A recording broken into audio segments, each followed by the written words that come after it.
अजीत पवार को धूल चटा देगा शरद गुट। लोकसभा चुनाव से पहले संजय राउत का बड़ा दावा। शिवसेना के राज्यसभा सदस्य संजय राउत ने बुधवार को कहा कि पूर्व मुख्यमंत्री शरद पवार और उद्धव ठाकरे महाराष्ट्र के प्रमुख नेता हैं और राज्य की राजनीति उनके ही इर्द गिर्द घूमेगी।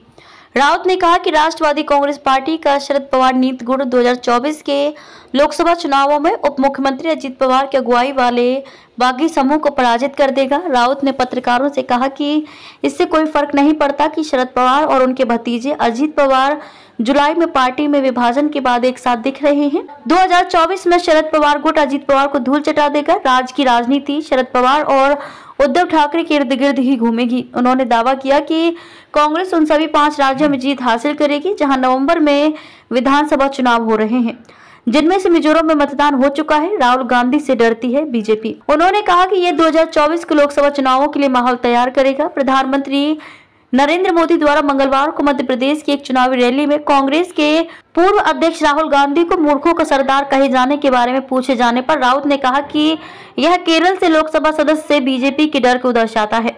शिवसेना यूबीटी नेता ने कहा कि जो लोग राहुल गांधी को मूर्खों का सरदार कहते हैं उन्हें एहसास हो गया है किस तरफ बह रही है। अगर राहुल गांधी मूर्खों का सरदार हैं तो आप उनके बारे में क्यों बात करते हैं? अगर आप दिन रात उनकी आलोचना कर रहे हैं तो ये राहुल से बीजेपी के डर को दर्शाता है।